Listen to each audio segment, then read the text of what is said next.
In this video, I want to discuss the proper use of some of the controller plugins in FL Studio, as they can prove to be very powerful assets in creating some more advanced effects. As we've discussed in the linking tutorial, when linking to a controller, we are simply using input to modulate a control in FL Studio. The first of these controllers is the Fruity Peak controller. The peak controller works by adjusting a linked control based on the input from a signal source. For instance, we can modulate the volume of one sound based on the volume of another sound. The common use for this is to create a ducking or pulsing effect. To do this, we can insert a channel that contains the input that we want to use to modulate the linked channel. For this example, I'll just insert an instance of the Fruity Kick plugin. Then we'll insert another channel, and for this, we'll just use the SimSynth with the default setting. Now we'll put the kick on mixer track 1 and the synth on track 2. I'll draw out 4 beats on the kick and just 1 beat on the synth. Let's listen to where we're at. So you can see that right now everything sounds standard. Now we'll add the peak controller on mixer track 1, which is the kick. We don't need to add anything to track 2, but for this example, to keep it simple, we'll just modulate the volume slider for track 2 so that the volume pulses in time with the kick. We'll right-click on the volume slider of track 2 and select Link to Controller. We'll go down to the internal controllers and select Peak Control Insert 1 Peak.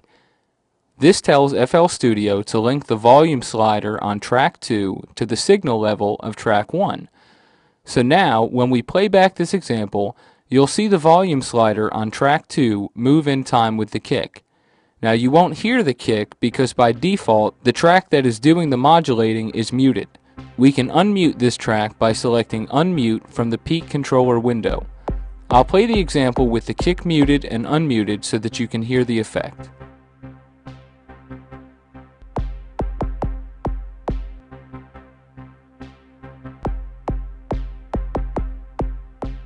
Now, we can also adjust some settings to get a greater effect.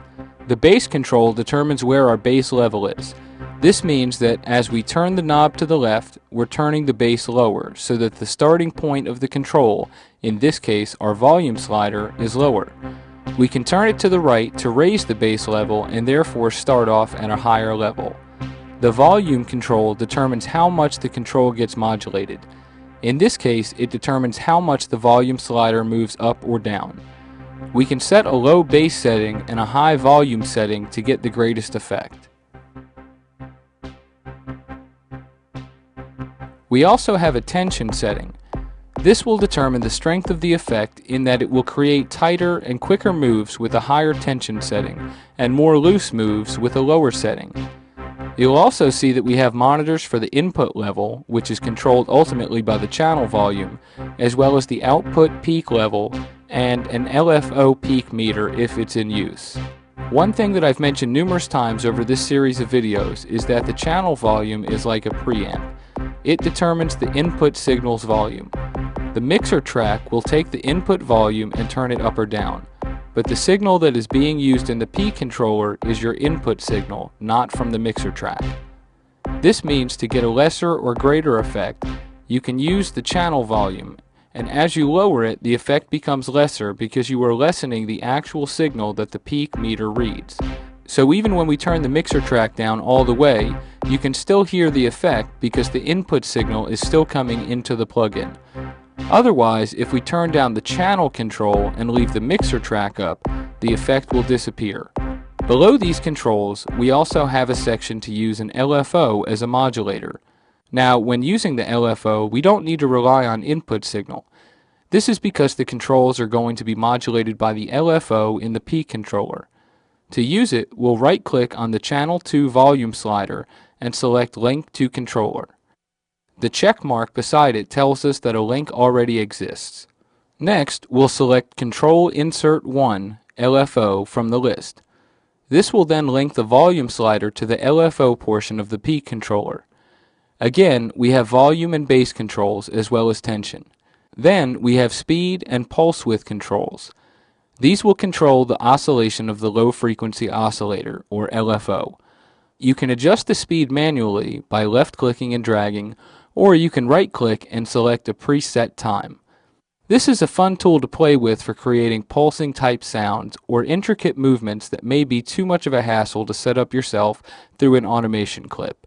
I'll play the example now and try different LFO settings so that you can hear the effect.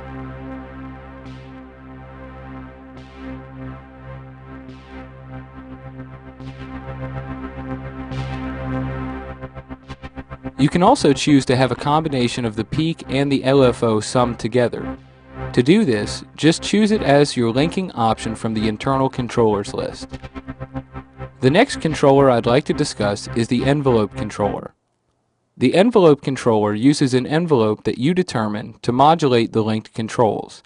To use it, we actually would insert it into our channel window like you would any other channel, even though it's technically in effect.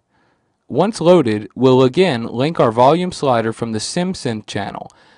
Once the linking panel is open, you'll notice our options are different. We have separate articulators to choose from. For this example, we'll choose number 1 and press accept. Now, an articulator can be looked at as a slot. In slot 1, we can change the settings all around, but slot 2 will remain unaffected. So this means that we can make different envelopes and then link them how we choose. In this example, I'm just going to work with articulator number 1, as that's what we're linked to. So to make this quick and simple, I'll just open the menu on the controller and choose Create Sequence. I'll press the Randomize option to get us going and then accept. So now we have an envelope that has differing curves. These curves, just like an automation clip, will tell the control whether to move up or down. The difference is that the envelope controller is controlled with a keyboard or on the piano roll or step sequencer. What happens is, when we play just the synth, no effect is heard. But when we press a key on the keyboard, or when we draw out a note on the step sequencer or in the piano roll, as if the envelope controller were an instrument, the effect will begin and will continue as long as you press down that key. When you let up on the key, or the note ends on the piano roll or step sequencer, the effect will stop.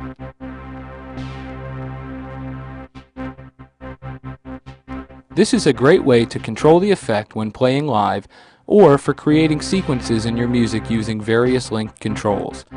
Remember, you can link to just about anything, so you don't have to use just the volume sliders. I'm using that example here because it's quick and simple, but you could choose to link a flanger's mix level to a synth and then use the envelope controller. That way, whenever you hit the key, the flanger will come through in a sequence. The possibilities are virtually limitless. And as I mentioned, you have separate articulators, or slots, with which to create different sequences, and then you can use the keyboard view window to map out which areas of the keyboard are for which articulators. We discussed a little bit about keyboard mapping in the sampler tutorial. The next controller I want to cover is the keyboard controller. The keyboard controller is inserted as a channel, just like the envelope controller. Its purpose is to use either note velocity or value to affect a linked control. So we'll insert the keyboard controller and then link our volume to the note value. Then, when we're pressing keys on the keyboard using the keyboard controller, the link control will be moved up or down depending on the notes that we hit on the keyboard. The lower the note value, the lower the control moves, and vice versa. If we choose to link to note velocity, the control will be affected by the amount of pressure you put on the keys. This is another great tool for live performances in that you can make quick changes to controls using a MIDI keyboard. We also have the options for release, which determines how quickly the control reverts back to its initial state, as well as a smoothing option, which smooths out the movements. As with before, you can map out which keys affect the control using the testing keyboard area of the plugin. So we've just seen a little bit about linking controls to controllers within FL Studio and how you can use these tools to create dynamic effects and ultimately have greater control over your project and the changes that take place within it. Although we've used the volume controls in this video, remember you can link virtually anything in FL Studio using these options as well as with VST plugins. Linking to created automation is one of the unique features to FL Studio and will make your life much easier when it comes to creating dynamic movements. As mentioned, this is also a great way to control live performances as well. Thanks again for watching, and I'll see you next time.